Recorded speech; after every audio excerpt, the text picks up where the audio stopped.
C'est officiel, l'OM est éliminé de la Coupe de France par Toulouse et par la même occasion, l'OM confirme une 14e saison d'affilée sans aucun trophée. Je répète, 14 saisons sans trophée, 14 saisons blanches.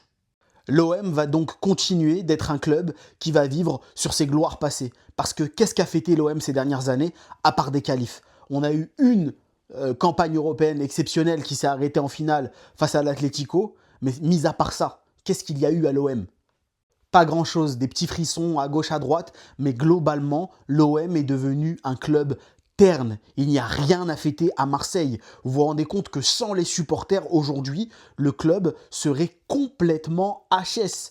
Il n'y a aucun club au monde qui pourrait se permettre d'avoir autant d'investissements, d'accord, autant de moyens mis à disposition, autant d'entraîneurs qui passent, autant de joueurs qu'on nous vend plus forts les uns que les autres, sans aucun résultat. Il n'y a qu'à Marseille qu'on peut voir ce genre de choses. Et aujourd'hui encore, alors que l'OM a aligné la grosse équipe, alors que l'OM a eu l'avantage dans le match par 2 fois, l'OM s'est incliné au tir au but parce que l'OM est incapable de se montrer au niveau lors des grands rendez-vous. Et ce qui est symptomatique dans tout ça, c'est Balerdi.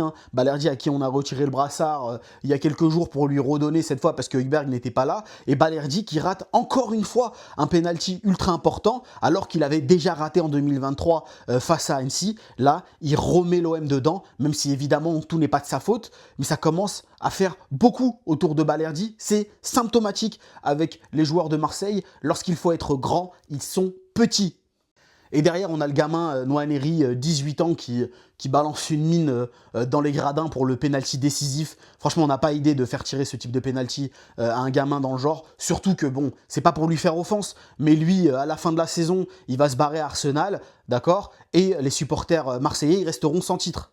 Alors oui, bon, là, ça fait de la peine. Il est touché, il est jeune, il a raté quelque chose d'important, je le conçois. Mais Nwaneri, dites-vous qu'à la fin de l'année, il y a moyen qu'il gagne un trophée. Pendant ce temps-là, Marseille restera sans titre. Bref, tout ça pour dire qu'on va encore sortir la lessiveuse à Marseille. Il y a des joueurs qui vont se partir en pagaille. Je pense à Greenwood, je pense à Pavard, je pense à tous les joueurs qu'on va pas garder, qui sont prêtés et qu'on va pas garder. Et il y a évidemment toutes les rumeurs autour de la vente, pas vente, de Macourt qui en a marre, qui aimerait lâcher le club. Et encore une fois, on va vendre des projets fous à Marseille. Encore une fois, on va vendre du rêve aux supporters. Mais pour l'instant, ils vont devoir finir la saison tout en sachant que ça sert plus à rien. Qu'est-ce qu'il y a à jouer? Le championnat. Et encore. Bref, la question du soir, c'est est-ce que l'OM est un club maudit? Vraiment, dites-le moi dans les commentaires.